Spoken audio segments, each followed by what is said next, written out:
President writes award-winning poetry and publishes it, and I write drivel. And Norm, you are absolutely Drivel. no, you are no exception. So here's a little ditty for you. An associate professor joined us. It was 1966. Political science was his discipline. He was our own quick fix. He made a whopping salary. 11.6 we paid this gent. His personnel file indicates that he was worth every cent. Fran Horn was the president. Jerry Pollock was the dean. Bob Spencer was department chair when Norm appeared on the scene. He brought 3 degrees from Rutgers, did his BA in 3 years. Quite a brilliant college student. He favored books over beers. He taught at Tufts and Northeastern and other places too. He made URI his permanent home. I'm really glad, aren't you? He met a woman named Naomi. She was really quite a looker, but she wasn't sure about marrying a man with the name of Zucker. She pondered and she wondered, and then she started to think, what the heck am I talking about? My name's Naomi Flink. So one day they did marry. 2 children, Sarah and Sam. Naomi makes wonderful chicken, but never ever ham. And now they are grandparents. They both really fit the part.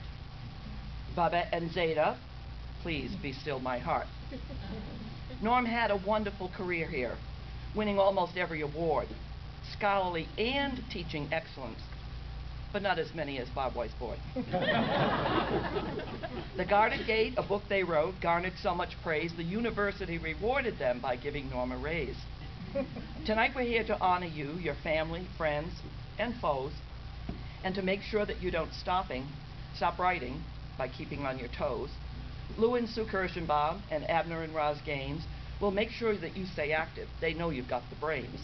Don't forget Nick Petro, and certainly not Ox Stein. These political junkies are all good friends of mine, as are Maureen Moakley and Steve and Judy Wood. And Ed LeDuc is here tonight. I thought he'd left for good. Al Killalay, Jerry Tyler, Larry Roston, Tim Hennessy. No one here would have survived if not for Sharon Woodman C. Let's not forget the new kids, Johnson, Kruger, and Hutchinson. I know I've forgotten some of you. I can't name every one. Some non-political scientists like Ellie and Joel Dane. There's George and Connie Fitzell. I'm really glad they came. I thought I'd see Doris Finley with her husband Jim. The party isn't the same. Not without him. But we're all here tonight because we wanted to say you really are a trailblazer. You always led the way. And now we wish you happiness as you enter your golden years. I'm going to stop very soon, lest I find myself in tears. Our congratulations to you, our thanks and appreciation for serving us well for many years with such dedication. Congratulations and thank you.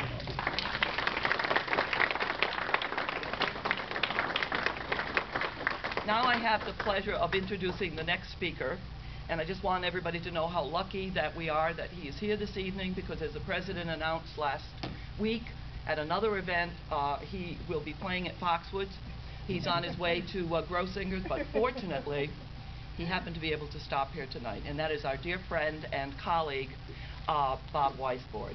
And you need to hold on to your hats.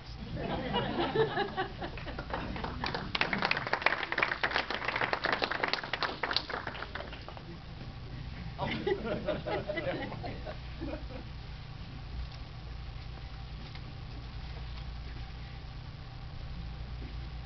As Elizabeth Taylor said to each of her 7 husbands, I won't keep you too long. I hesitate to make fun of Elizabeth. After all, I've been biding my time, waiting my turn. But now that both she and I are in our mid-70s, it's hardly worth waiting any longer. We're here tonight to honor Norman Zucker on his retirement, but I am here specifically to tell the unvarnished truth about Norman, to out him, if you will, to reveal the real Norman Zucker. First, let's take note of the fact that he was born in New Jersey, a fact that helps to explain much about him. What a state, what a population, filled with people who would have rooted for Goliath against David. Norman's middle name is Livingston. He is actually named for a town in New Jersey, but he tells people the town is named for him. According to Jewish tradition, he was circumcised when he was 8 days old and was so traumatized that he couldn't speak again for 2 months. Jews, you know, are the most optimistic people in the world. They cut off a piece before they know how big it's going to be. Norman and I arrived at URI at the same time 42 years ago. He has not changed a bit in all those years. This is what he looked like 42 years ago. Norm's tenure at URI has been remarkably fruitful. He's won both the coveted Teaching and Research Excellent Awards, as Beverly mentioned. He's written about a U.S. Senator, George Norris, about synagogue state relations in Israel, and about refugee issues. He's now studying the Roma or Gypsy problem in Europe. His output is prodigious. But is he really an outstanding researcher? He occasionally stumbles on the truth, but quickly picks himself up and hurries on as if nothing had happened. Most at URI think of Norman as mild-mannered, soft-spoken, erudite, and risk-averse. Risk-averse. He sits in his house on his exocycle wearing a protective helmet. But this is his professional persona. That's his mask, his beard. In fact, he is not Clark Kent. He is Superman. With the shoulders of a wrestler, I'm getting this from his own resume, the shoulders of a wrestler, the waist of a ballerina, the grace of a panther, the intellect of Einstein, and the morals of Errol Flynn. And if you're not old enough to remember Errol Flynn, the morals of Bill Clinton. The Norm Zucker we don't know has 3 Olympic medals to his credit, 1 in gymnastics, 1 in bobsledding, 1 in Greco-Roman wrestling. He's an ultra-marathoner. He swam the English Channel back and forth twice, once backstroke. He's a world-class kickboxing champion. He's climbed Mount Everest. He has had numerous torrid love affairs with Hollywood starlets and with supermodels. He taught the late King Hussein of Jordan to ski.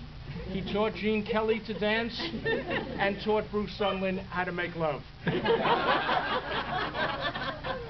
I asked Bruce Sunland if he would object to my saying that.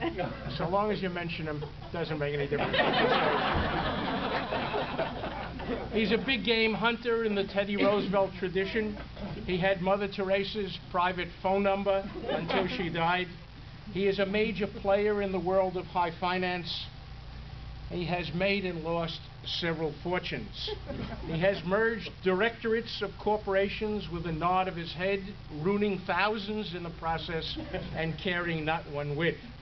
Like Huntington Hartford, the A&P scion who died recently, he has inherited tens of millions of dollars and has lost most of it.